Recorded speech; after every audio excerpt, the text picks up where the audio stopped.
Hi friends, Assalamu alaikum and welcome back to my channel. I am Sumaya from Sumi's Home Chef. Friends, இன்றைக்கி நம்ம சேனலில் பார்க்க போகிறது வெறும் 1/4 கப் அளவுக்கு மட்டும் ரவையை பயன்படுத்தி முட்டையே சேர்க்காமல் கஸ்டர்ட் பவுடர் கூட இல்லாமல் ரொம்பவே ஜூஸியான வாயில் வச்சதும் கரையிறது மாதிரியான ரவா கேரமல் புட்டிங் தான் பார்க்க போகிறோம். ஸோ ஃப்ரெண்ட்ஸ், இந்த இதுக்கு நீங்களும் இந்த சூப்பரான மவுத் மெல்ட்டிங் ரவா கேரமல் புட்டிங் ரெசிபியை மறக்காமல் செஞ்சு பாருங்கள்.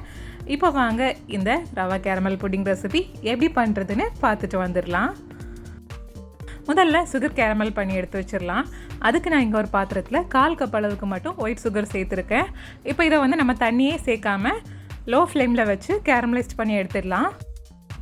இப்போ இதை ஒரு ஸ்பூனை வச்சு இந்த மாதிரி கிளறி விட்டுட்டே இருக்கலாம். அண்ட் ஃப்ளேம் அதிகப்படுத்தாமல் நீங்கள் இந்த மாதிரி கிளறி விட்டால் தான் அடிப்பிடிக்காமல் தீயாமல் நமக்கு சூப்பரான கேரமல் செஞ்சு எடுத்துக்க முடியும். இப்போ பாருங்கள், கலர் கொஞ்சம் கொஞ்சமாக சேஞ்ச் ஆகிட்டு வருதில்ல. ஸோ இது கம்ப்ளீட்டாக கோல்டன் ப்ரௌன் கலர் இந்த மாதிரி வந்ததும் நம்ம வந்து ஸ்டவ்வை ஆஃப் பண்ணிடலாம். இப்போ பாருங்கள், சுகரும் கம்ப்ளீட்டாக கரைஞ்சிடுச்சு அண்ட் ரொம்ப சூப்பரான கோல்டன் கலரும் வந்திருக்குது. இப்போ இதை வந்து நாம் புட்டிங் பண்ண போகிற ஒரு டிஃபன் பாக்ஸ் நான் இங்கே எடுத்திருக்கேன். பிகாஸ் நாம் இதை 2வது ஸ்டீம் பண்ண வேண்டியிருக்கும். ஸோ மூடி வச்சு ஸ்டீம் பண்ணுறது மாதிரியான ஒரு பாத்திரம் எடுத்துக்கோங்க. அதர்வைஸ் நம்ம அலுமினியம் ஃபாயில் வச்சு கூட மூடி ஸ்டீம் பண்ணிக்கலாம். இப்போ அந்த கேரமெல்லாம் இந்த மாதிரி எல்லா பக்கமும் நல்லா படுறது மாதிரி செட் ஆகிறதுக்குள்ளே இந்த மாதிரி ஸ்ப்ரெட் பண்ணி விட்டுக்கோங்க. பிகாஸ் அது வந்து ரொம்ப ஃபாஸ்ட்டாக செட் ஆகிடும். ஸோ வந்து ஸ்ப்ரெட் பண்ண முடியாது. சூட்டோடு இருக்கும்போது இந்த மாதிரி செட் பண்ணி ஒரு ஓரமாக வச்சுடுங்க. இப்போ ஒரு சின்ன மிக்சிங் பவுல் எடுத்துக்கிறேன். இதில் 2 டேபிள் ஸ்பூன் அளவுக்கு கார்ன்ஃப்ளவர் சேர்க்குறோம். 2 டேபிள் ஸ்பூன் கார்ன்ஃப்ளவரோடவே நம்ம வந்து இதில் வந்து ஒரு 1/4 டீஸ்பூன் அளவுக்கு ஃப்ளேவருக்காக வெண்ணிலா எசன்ஸும் சேர்த்துக்கலாம். அப்புறமா கொஞ்சமாக எல்லோ ஃபுட் கலர், இது கம்ப்ளீட்லி ஆப்ஷனல் தான், ஒரு சூப்பரான கலர் வந்து அந்த புட்டிங் கொடுக்கறதுக்காக. அப்புறமா இதில் 1/4 கப்பு தண்ணியும் சேர்த்து இதை லம்ஸே இல்லாமல் நல்லா ஒரு ஸ்பூனை வச்சு இந்த மாதிரி கலந்து விட்டு இதையும் ஒரு ஓரமாக நம்ம எடுத்து வச்சிடலாம். இது வந்து கஸ்டர்ட் பவுடருக்கு பதிலாக நம்ம இந்த மாடல் யூஸ் பண்ணுறோம்.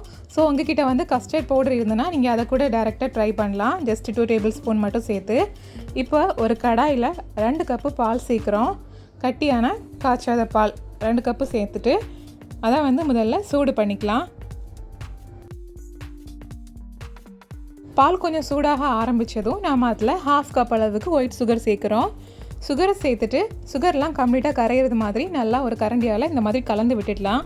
சுகர் கம்ப்ளீட்டாக மெல்ட் ஆனதுக்கு அப்புறமா இதில் நம்ம 1/4 கப் அளவுக்கு ரவையை சேர்க்குறோம். அண்ட் ரவையை வந்து வறுக்க வேண்டிய அவசியம் இல்லை, நம்ம அப்படியே சேர்த்துக்கலாம்.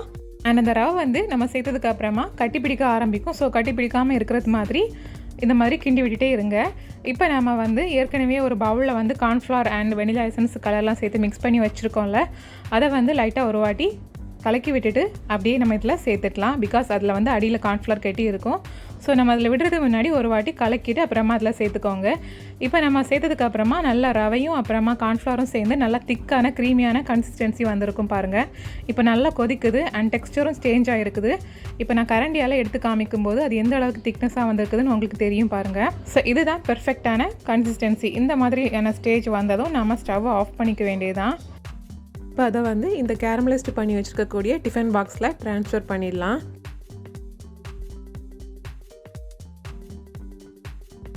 இப்போ இதை வந்து நாம் ஸ்டீம் பண்ணி எடுக்க போகிறோம். ஸோ கம்ப்ளீட்டாக இதை நம்ம எடுத்ததுக்கு அப்புறமா இதை வந்து இதுக்கான லிட்டை வச்சு க்ளோஸ் பண்ணிடலாம். இல்லைனா வந்து அலுமினியம் ஃபாயில் கூட நீங்கள் வச்சு கவர் பண்ணிடலாம். பட் ஸ்டீம் வந்து வெளியே போகாதது மாதிரி கம்ப்ளீட்டாக கவர் பண்ணிக்கணும். அதுதான் இம்பார்ட்டன்ட்.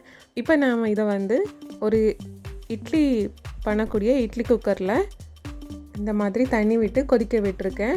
இப்போ இதில் தான் நான் வச்சு ஸ்டீம் பண்ணி எடுக்க போகிறேன். ஸோ இந்த மாதிரி உள்ளாடி நம்ம சூடாக இருக்கும்போதே வச்சுட்டு இப்போ இதை வந்து லிட்டை வச்சு க்ளோஸ் பண்ணி மீடியம் ஃப்ளேமில் 30 மினிட்ஸ்க்கு நம்ம ஸ்டீம் பண்ணி எடுக்கணும். ஸோ சரியாக 30 மினிட்ஸ் ஆனதுக்கப்புறமா நம்ம வந்து லிட்டை ஓப்பன் பண்ணிக்கலாம். இப்போ இதை வந்து அப்படியே எடுத்து வெளியே மாற்றி வச்சிடலாம். இது கம்ப்ளீட்டாக சூடு ஆறுனதுக்கப்புறமா நம்ம ஓப்பன் பண்ணிக்கணும். இப்போ பாருங்கள், சூடு ஆறிடுச்சு. இது வந்து இப்போ மிதமான சூட்டில் இருக்குது. இது வந்து கம்ப்ளீட்டாக சூடு ஆறுனதுக்கப்புறமா ஒரு 2 ஹவர்ஸ்க்கு வந்து நம்ம ரெஃப்ரிஜரேட் பண்ணி எடுத்துக்கலாம். இப்போ நான் 2 மணி நேரம் ரெஃப்ரிஜரேட் பண்ணதுக்கப்புறமா ஓப்பன் பண்ணுறேன். இப்போ பாருங்கள், சூப்பராக செட் ஆகிருக்குது. கையில் சுத்தமாக ஒட்டவே இல்லை. ஸோ நம்ம புட்டிங் வந்து ரொம்பவே அழகாக செட் ஆகிடுச்சு. இதை வந்து இப்போ ஒரு நைஃபை வச்சு சைடில் எட்ஜஸை மட்டும் லைட்டாக இந்த மாதிரி இறக்கி விட்டுக்கலாம்.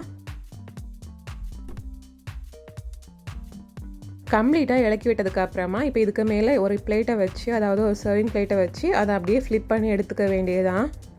இது வந்து பார்த்திங்கன்னா ரொம்பவே ஈஸியாக கலண்டு வந்துடும். நம்ம ஜஸ்ட்டு இதை வந்து லைட்டாக அந்த டிஃபன் பாக்ஸை மட்டும் புல்ல பண்ணாலே போகிறோம். பாருங்கள் எவ்வளோ சூப்பராக ஜூஸியான எக்லெஸ் ரவா புட்டிங் வந்து ரொம்ப அழகாக தயாராக இருக்குது. பார்க்கவே டெம்ப்டிங்காக இருக்குல்ல. ஸோ ஃப்ரெண்ட்ஸ், இந்த ரெசிபியை இந்த ஈதுக்கு நீங்களும் மறக்காமல் ட்ரை பண்ணி பாருங்கள்.